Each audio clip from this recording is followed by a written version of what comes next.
The following is not meant to serve as medical advice. It's merely the story of my own journey and learning process. All the Unexpected, Season 3, Episode 4, The Parent Coach.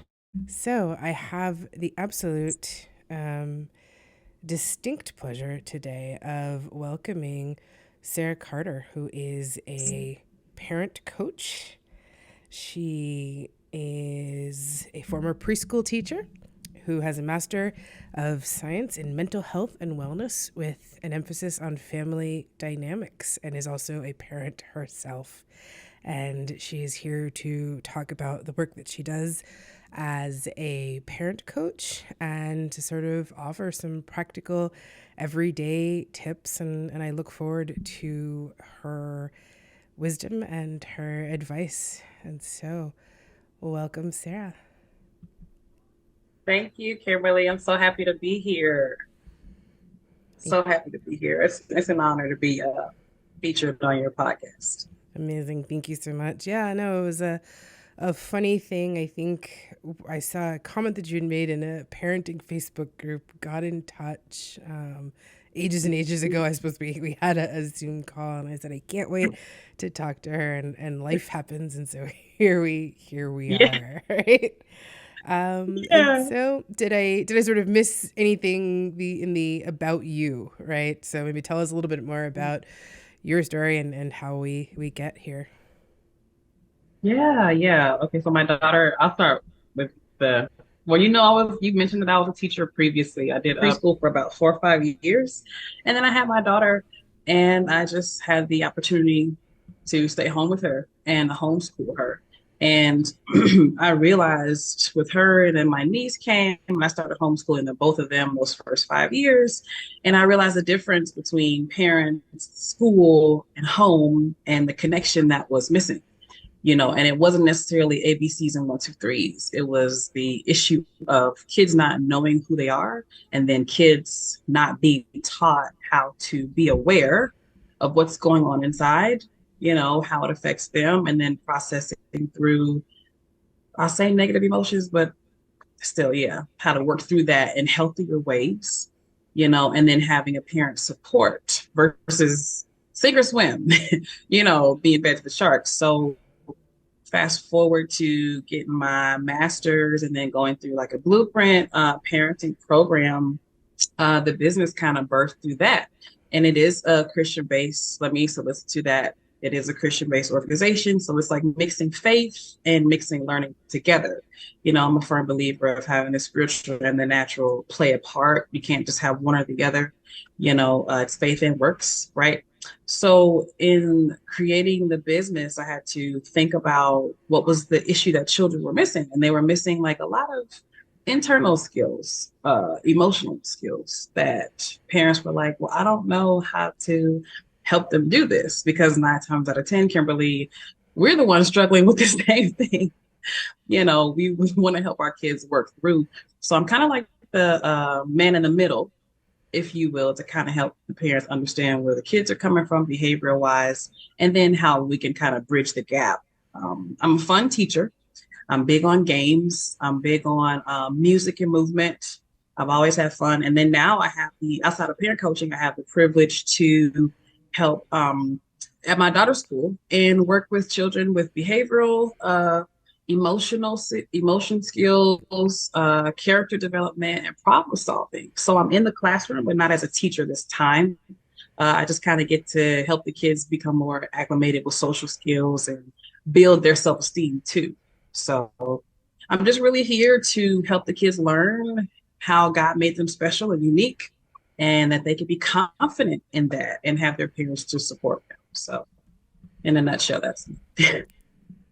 No, that's great. And so it's interesting that you kind of said, because that was sort of the question that I had. And so for you kind of alluded to filling this gap that wasn't being met. And so kind of for you, what were some of those needs that you felt that sort of weren't being met for families by just simply the traditional school system or the home system without support? Right. So A lot of them were just teaching the kids who they are and what they're capable of. Those first 6 foundational years is my specialty because just helping the parents to understand these basic skills, the emotional skills of this emotion is called anger, or this one is called jealousy, or this one is called afraid, getting parents through this process of their kids not only just acting out what's going on, but actually getting to the end point of expressing it verbally. My daughter was big on the behavioral side. When something would go south, her tummy would get sick, she would get upset, and it would be a whole situation. But I had to learn to be present emotionally for her. Hey, this is what this emotion is called. And this is how you work through it. And we're going to work through it together. So the need was more so like having parents to be supportive of and be mindful, and then helping their children give a name to what's going on, and having healthier outlets. In the school system, we know that they're not going to do that. They're more so going to label and shift. So the issue is more of us as parents making that safe space for them. And then that way, by the time they get older, they can work through it themselves and then become successful adults. Because a lot of even attachment styles with parents and kids, a lot of that affects how we react with, our family now, our friends now, and even relationships that we get into. So yeah, it's a lot of internal mixed up That's unmet interesting. Yeah. needs. So for our sort of novice listener, you mentioned the phrase attachment style. What do you mean by that? Yeah. Oh, so I'm a big reader, right? So I'm big on like learning about how different kids or different ways that parents are attached to their kids. So the three that I've been more so studying lately is the anxious attachment style, the secure attachment style, and then avoidant. Anxious is more of, oh my gosh, mommy, I don't want you to leave me, even though I know you have to go to work.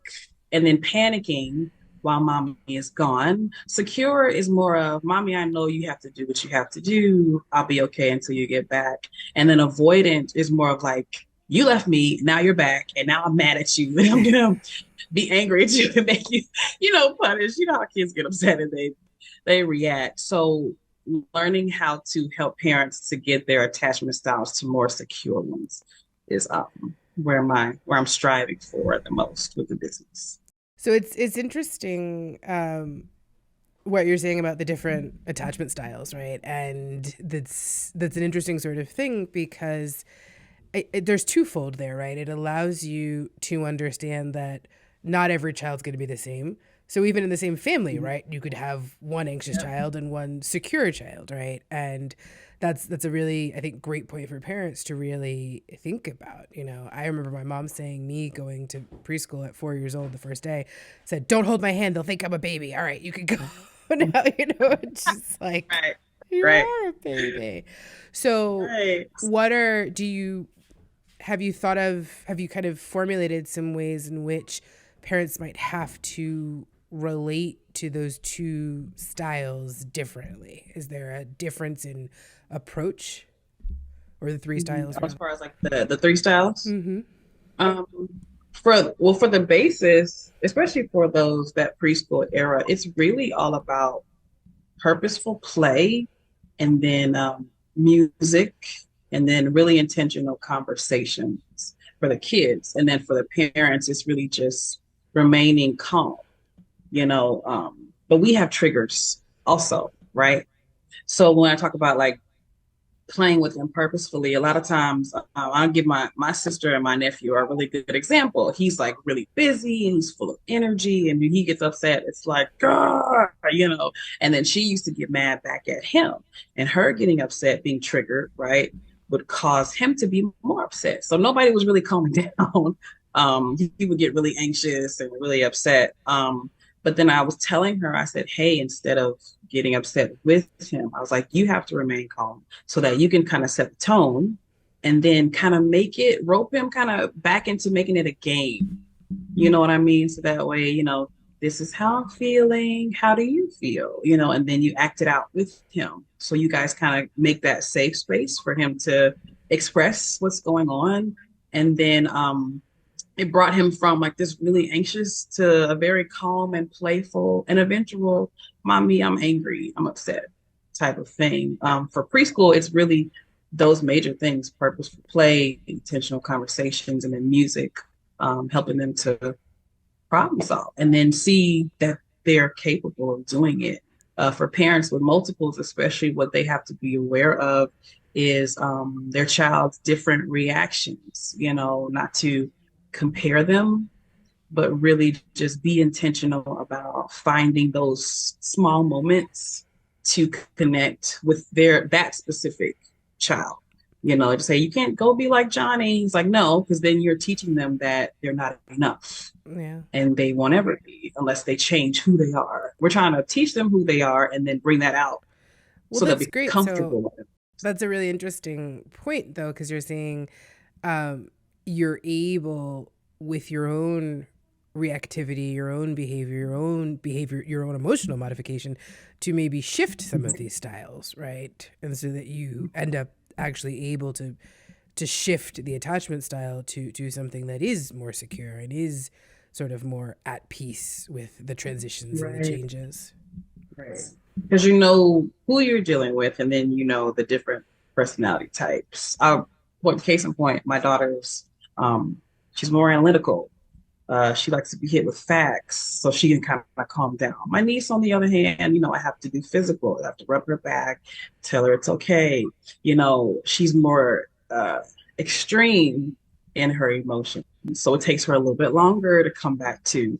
My daughter, on the other hand, we go down the list of what's going on and she's okay. So it's still me remaining calm, but it's still kind of finding a median for the two of them to be themselves and come back to that, because you want them to come back to that shore of it's okay. Yeah. The world's not ending. I'm just here to support you so you can be okay with it and learn how to work through it yourself, But because yeah, we won't always be there. and at 3 years old, sometimes that wrong color cup, the world is over for you in that I'm telling moment. you, it's she Yeah. couldn't get a book that on the shelf that was behind something else, and it just ruined everything. And I was like, Yeah. okay. Yeah. Like it's not working. I can't get Yeah. it. And then I just start asking questions for parents. So I was like, okay, let's ask questions. Why can't you get it? Or what makes you think that you can't do it? Or what's in front of the book? So you ask the open-ended questions to help them problem solve. And if they're not old enough, give them suggestions. Well, what if we try this? Can we do this? And then when they figure out, you guys figure out together. I'll say that first, because it is a process. Sometimes you got to give them the answers, and then eventually they'll give you the answers later on, the more you work through it with them. Yeah. Well, I Yeah. look at it like a toolkit, right? So it's like you can Mm-hmm. give someone a tool belt, but if you don't, show them how a pair of pliers work or show them how a hammer works, they're just sitting there with a tool belt. So I think that's a really great way of saying, you give them the tools, but you also continually have to show them how to use them, right? So yeah, no, Exactly. that's It's great. that's so neat. I love that comparison. Welcome to steal the toolkit Thank you. I've analogy. been thinking about that because it really Yeah, is. it's Because not parents think once you trademarked. have, they think once you give them the tools and that's it. And I say, no, no, no. Their brains are still forming. And remember, the muscle thrives on it being used as much as possible. So the more you practice and use the tool, the more it'll get engraved and eventually, you know what I mean? Yeah. So get the tools, but also use them on No, a regular it's yeah. basis. We have that conversation in our house, and the question is, well, how many times do I have to tell her? And I'm like, again and again and again and again. Oh, and Thousand then some more. times. And then when you've reached a Make it a thousand, song. yeah. And then when you feel like you've said that thing 300 times today, oh, you'll probably have to say it one more. And that Mm-hmm. that moment of self-regulation, right, to be able to not be frustrated in the how many times have I said the Yeah. same thing today is huge. Yeah, I have the advantage of also having been a preschool teacher, and people say, oh, you have no idea, and I'm like, try 24 of them. I'm sitting I'm here with telling you, yeah, listen, I'm sitting here with the it's one. like you only have two or three at home. Have you tried a full group of just nonstop Yeah. energy So bouncing off each other? we It's have insane. a slightly different, I think, perspective on it than the average bear. So it was interesting because I was thinking about it. So if you're talking to a parent and you're a lot of people are short on time. A lot of people don't have the luxury of saying, I'm home with my kid, or I'm, being able to focus this time. Are there some of these critical times of day to kind of hone in and say, like, if the moment where you really need that connection the most, or you really need to have that extra bit of patience, what would you sort of identify for a parent are these kind of like critical few times a day or moments in the day that are really important to kind of focus on if you have to choose? Yeah. I know a lot of parents are always on the go. So in a car, it's probably a good time. Maybe if you have like 10 minutes before going from one activity to the next, singing a song or asking how their day is going, how they're feeling, just being intentional with inviting yourself into their world as much as possible. So in the car rides are good. And then it depends on the family values also. Like I'm big on no electronics at the table. My daughter doesn't get her tablet time until after 5, and then that's even limited. That's a whole another conversation for another time. But food, anytime we eat food, we sit together and we're really intentional about like, so what's going on with you? What have you been thinking about lately? Has anything been bothering you? My daughter is gonna be 6 next month, so we're used to having those. But when she was 3, I started off with, what are we eating today? What color is it? Are we open to trying new things? Because we know that 2 to 3 era, they do not like trying a lot of new food other than chicken nuggets and French fries. So we got meal time, we got car time, or even 10 or 15 minutes after, they're full and they're clean. And they just had a moment to kind of just play a little bit. Even if you want to set a timer, that's fine too. Like I've come home and my daughter's come home from school and I was like, mommy's got 10 minutes to really just play with you. What do you want to play? What can we do?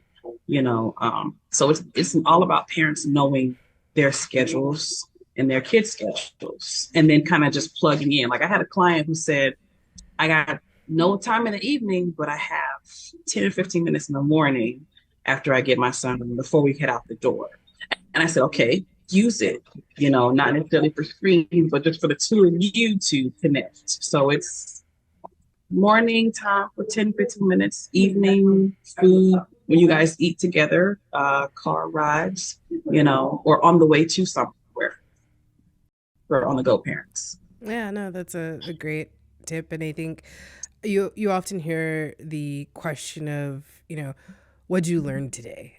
And you know that most kids just don't really have an answer for that because the answer is just like nothing. No, Right. And so nothing. do you have a go-to of some other more meaningful questions that a parent could ask a child? Oh, for sure. For sure. I don't even ask what you learned today anymore. Truth be told, I ask her, hold on one second, honey, okay? That's fine. Here. I always ask her, did anything make you happy today? What was it? And then she's going on 6, so she can tell me why. Did anything make you sad today? Or did anything make you upset? At 2 and 3, they can pretty much tell you, mommy, I was mad at this, that, and third. So in how they're feeling is more so my go-to questions. What made you happy? What made you sad? What did you like about today? What didn't you like about today? Just for starter questions. So they Yeah. can kind of, and it helps to jog their memory too. They need that. No, so I think that's a great point, right? So these more feeling based questions, right? So, it's I think that's an interesting thing. So we can teach them the emotions, we give them the emotional toolkit as it be, right? And then you can ask those type of questions. So you're going to have, I think, a different answer if you said, I think one of the great ones I always hear is, what's the craziest thing that happened in class today? Yeah. Because you'll get this, well, so and so did that, right? And so did this. And then, well, what did the teacher do? Oh, well, they said this. How'd that make you feel, right? It gives you all of these lead up questions. Oh, well, I thought it wasn't fair that they got punished. Okay, so why isn't it fair? What would have been a more fair punishment, right? And so these questions that have a basis, right? Because it's deeper than surface. So yeah, that's huge. You, to circle back around to something that you said, you were talking about just parents being present, right, in these moments of connection, whether it's a timer or some sort of dedicated time. And so for someone who says to you, I am so busy, I am so frenzied, right, I am so whatever, what are just these kind of simple ways that you would tell someone, here's a way for you to be more present, here's a way for you to just in that time that you give to your child actually be present, not just physically? Yeah, yeah. I'd say number one, a timer. It's always good.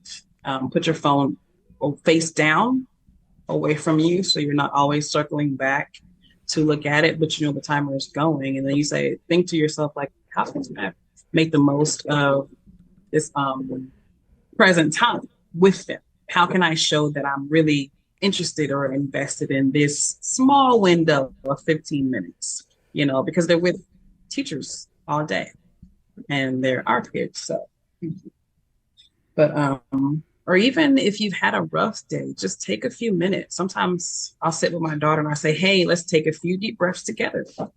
You know, breathing, I'll tell her put one hand here and then another hand up her stomach, right? And then we'll take 3 deep breaths together. Because I've had a rough day. She's been at school around other kids and all she wants is my undivided attention. So if we connect through breaths first, before we even start playing, that helps too. Or sitting, you know, face to face and I hold her hand. Sometimes I just rub her hands and we just talk what's going on. That physical touch helps you to be present also. You know, it helps you to connect with them, see what's going on. Sitting crisscross applesauce, facing each other. You know, it's about body language too. So deep breaths, connecting with them, physical touch, whether it's hugs or just kind of holding on to them. I know people say once they walk, you know, let them go. It's not, no, my daughter's almost 6 and she still climbs in my lap as if she's 20 pounds and she's 60. She's like, Mommy, can you just hold me for a minute? I was like, absolutely. You Mm. know, I'm definitely going to be here for that. So physical touch is important. So, No, that's some great tips. Yeah, and I've got a 40-pound 3-year-old who doesn't understand you can't just like jump on someone. We're working on, personal space, and I tell my husband, I'm yeah. like, good luck with that one. But yeah, Mm-hmm. Mm-hmm. Yep, so it's all no, you. Mm-hmm. yeah, it's one of those things where you're like, it's at a certain point, but I think that's a big piece of it, right? And so sort of breaking away from that sense that extra cuddle or that extra thing, that you're not actually babying someone. And No. even if you were, in many ways, 3, 4 years old, they are still babies. Like Yes. like to sort of break out of that sense that, you can't really hug somebody too much. You can't really hold Yeah. them too much, Really right? can't. And so Yeah. just kind of, I think some of that is cultural, some of that's generational, right? So sort of breaking out of some of those things, I think is an important, conversation to have. And so I know you said a lot of the things that you do are sort of activity based and play based. Do you have a favorite activity for a family that's just getting started? So they really haven't engaged in these kind of activities. They really haven't done this before, but they are going to get started. Like, what is your sort of go-to to be like, try this first? This is a great jumping off point. First starters, music and movement. A lot of the songs, I'll give you my top go-tos are super simple learning, super simple, silly songs is on YouTube.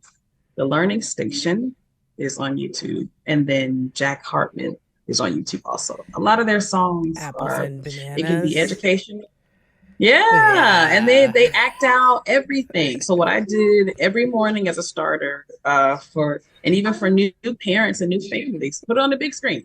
You know, hook up your HDMI and put it on, and everybody act out the animals together. You could follow it along. So the more that we did it once every day, and the more that we started with that, we started with silliness, we started with games, we started with making funny sounds, and doing those songs are maybe 3 or 4 minutes. That's it. It just made a difference in our day. And I vouch for it every time. And even when I'm in the classroom now, I'm like, let's do a brain break. because y'all are sitting in school, y'all are, you know what I mean, or you're disconnected and running off randomly. But let's play as a family so that that factor of connection isn't lost.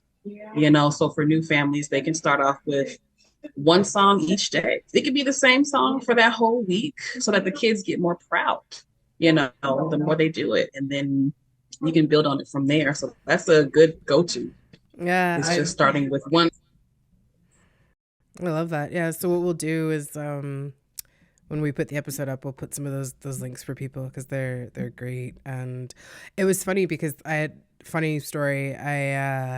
We were doing the super simple Japanese forever, and I didn't know that there was an English version for a really long time. And so we were doing the Japanese because Yeah. my daughter does different languages, and so we're doing all these songs. And then one day, my nephew is singing apples and banana, and I'm like, wait, why does he know that in English? And everyone's like, it's an English channel. You're the only one Yeah. who's been watching all these songs in a different language. And I said, oh, okay.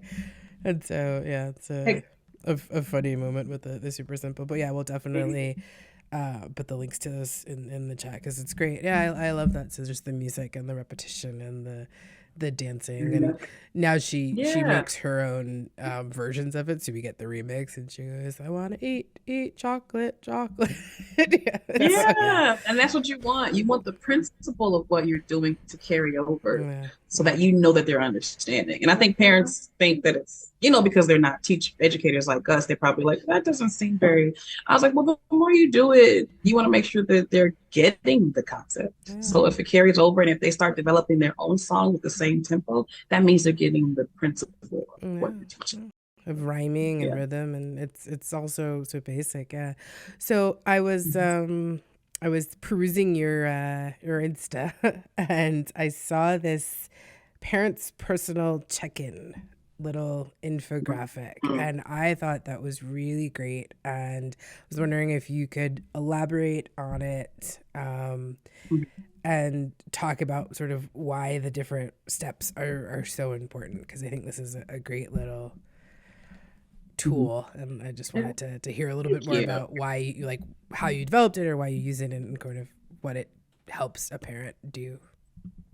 Mhm. Okay, thank you for that. I do. I do deal with myself as often as I can, whether it's on good days or bad days. But like parent self check ins are just making sure you are not pouring from an empty cup, especially if you are a parent to multiple children, which means there's a lot coming out of you on a regular basis, along with job, home life, rent, bills and work and all that stuff. So you have to make sure that you are at your best, and the values that are associated with business are faith, family, and healthy communication. Faith first. Like, how are you starting off every morning? Or how are you ending the day?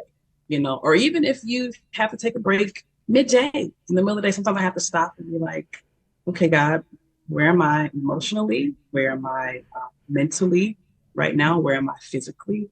Am I eating right? Have I been able to have time away from my kids? Kimberly, I co-parent, so I get weekends to reset before my daughter comes back. A lot of parents don't have that. They have their kids 24/7. And they need the village aspect to be like, hey, can you keep my daughter or my son or my kids for maybe 2 hours? I just need a mental reboot, to whether it's prayer and fasting or meditation, if you will, or even just to exercise. I found out that staying in tune with what I'm eating and working out is a really great way to help make sure that I'm sharp and able to continue to be the parent. When's the last time you were able to go off and do something that you genuinely enjoy? And then why has it been so long? So helping parents to kind of backtrack and realize before you were a parent, you were an entire human being. And the things that made you happy or sparked you, God gave those and put those things inside of you. So it's up to you to manage what's going on in here so you can pass that same concept of managing, what's going on. So the whole basis of parental check-in started was when I started therapy, and I had to go back through those attachment styles, for me as a child and realizing how that affects me now, And am I doing those maintenance checks? You go down the list of what have I been doing, who I've been around, have I been around people who speak life into me, have I been around people who pray with me, or have I been hearing or watching TV or certain songs or music? Like all that stuff goes into you as an individual, and then it affects your kids. So those parent check-ins are absolutely necessary. Like I had a girlfriend of mine tell me, she's like, I just need 3 days. And she's like, without my boyfriend thinking it's like, oh, just go get your nails done and you'll be fine. She's like, no, no, no, you don't understand. it's not it's not an hour and I'll be back. I just need like a clean, just give me just that full day, 2 days to just reset. I think all parents definitely need that. And that's why it's called It Takes a Village, because what I want parents to also realize is it's about your friend circle. Who can you trust your children with for a few hours to give you that time, even if you are a single parent, because it's single parents, it's co-parents, it's married, marriages, and then so on and so forth. So everybody needs it. Yeah, I think that's an important point to make, and understanding that it's not going to sort of look the same for everybody else too. And I try to tell people though, because I think it's, in my own experience, especially, when we were very early on with my daughter and she was, in the hospital for 109 days, a pandemic was going on. Nobody was worried about us. Nobody was, there was no Right, village, and the village wasn't even allowed to be there. Right. And, right, right. so there's acute situations for people. And I think, sometimes if all you have is that 10 minutes, then, Yeah, you have that, and that has to also be okay.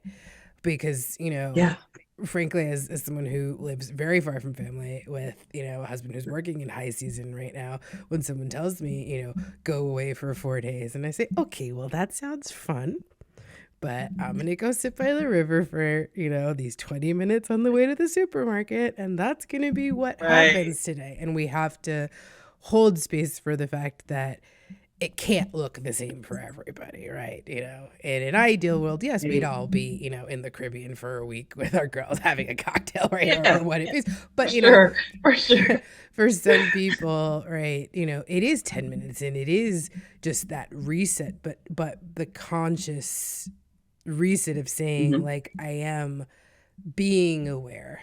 And maybe even Yeah. just the awareness, right, of not being able to take the time the way that you would, right? Hmm. And the awareness Hmm. that not being able to do that might be playing into why you feel a bit burnt out, or you feel a bit frustrated, or you feel a bit, but it's I think that's the for me, the idea that why I thought the check-in was such an interesting thing, because you are being self-reflective, right? And I think Yeah, they say, the first step is admission or whatever, right? But it's that kind of yeah, moment of just saying, I am actually taking the time to check in and to figure out why I might feel dysregulated or why I might feel a certain way. And so, yeah, I think that's a great little tool. And I just liked how it looked so neat. yeah. Thank you for that. And Yeah. it's the same reflective as what we do for our kids too.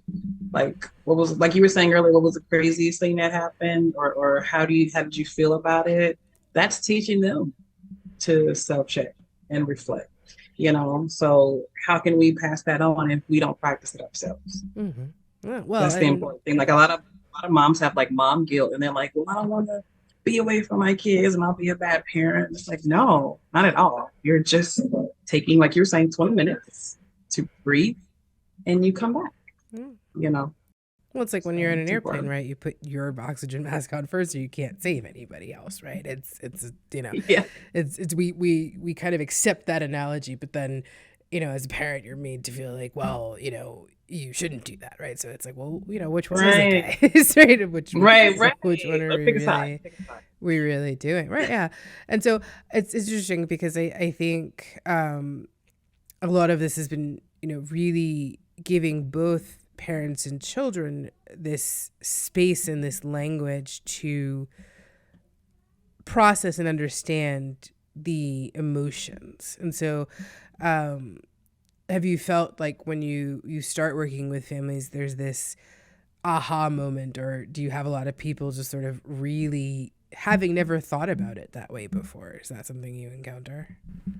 Yeah, yeah. I actually asked a parent, a former client a couple months ago for like a testimony or some feedback. She was like, she said, I didn't even realize that I wasn't communicating with them in the way that they see things.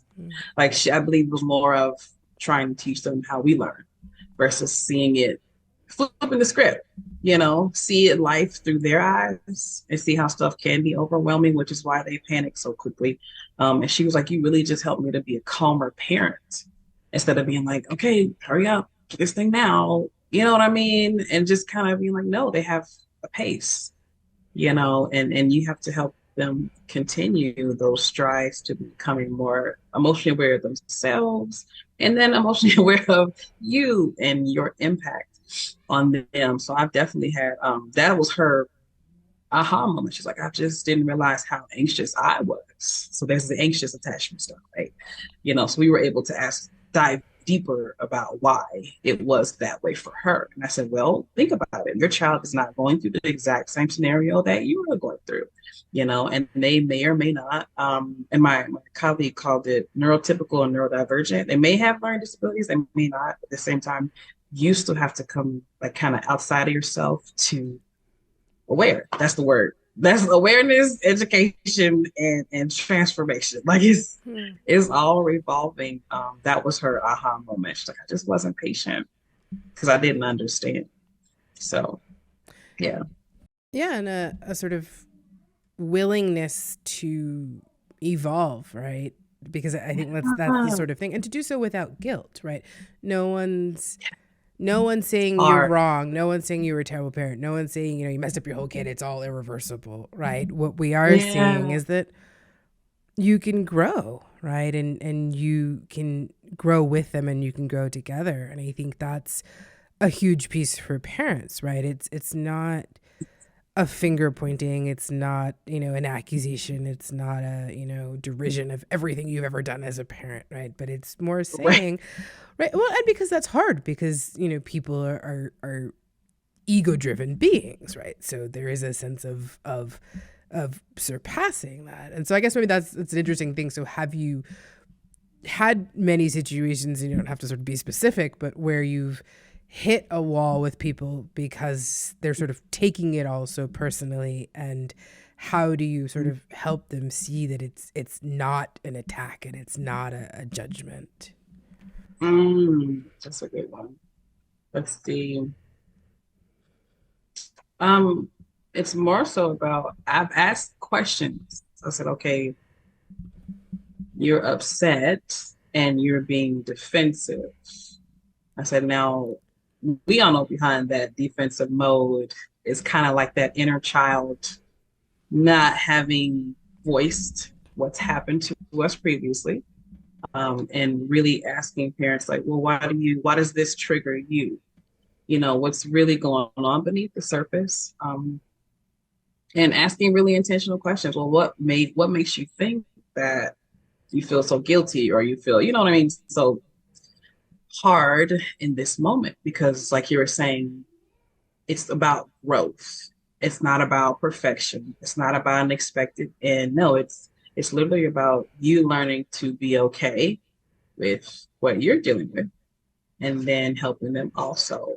I think perfectionism and parenthood and guilt has been so heavy on you should raise your kids this way and this is only it's cookie cutter, it's one size fits all. It's like it's really not because none of us are the same and neither do we go through those. So getting a parent from feeling attacked, I just start asking questions about why they feel like they are attacked and then kind of how did we get there? And then I try to reword so that they see it more so as an introspection versus an attack. Because sometimes our wording can be misunderstood also. And I remind them, I say, hey, I'm just here to help you see you, and what's going on with you so you can heal and then see them. for who they are. Because a lot of times it's unhealed wounds from childhood, and we project, like you were saying, the generational stuff just carries over. I And love God is that like, hey, yeah, we need to stop that. It's not. to to help you see you. I think that's a really, like, if you don't have a slogan, like you may have just Right. given To your, help you. I'm like, I'm gonna have to yeah, write that write one that down. one Like, down because that's a good one. Trademark it. No one will take it. Um, right. I'm because definitely doing that. that's such a different statement, right? It's such a different statement than saying, okay, well, you've done this and this is why your child is doing this and this is why it's happening. And I think that's one of the issues sort of with addressing these things in the school system, right? Because it does often come off as that way. Like, so, we didn't Yeah. check this Yeah. box and you got, three circled number fours and three circled inadequates or whatever, each circular system they use to tell you, right? Um, and then you you end up not um you end up feeling like this is not about you or your child, it's about how somebody else is seeing them, right? And so I think that's such a great way to put it. And it's like, I am facilitating your own journey, and I'm Yeah. not telling you, this is how to do it right or wrong, or this is what it is, but to say, why are you feeling the way you're feeling, and giving someone the tools to analyze that. So yeah, I think that's a Mhm. really sort of great point.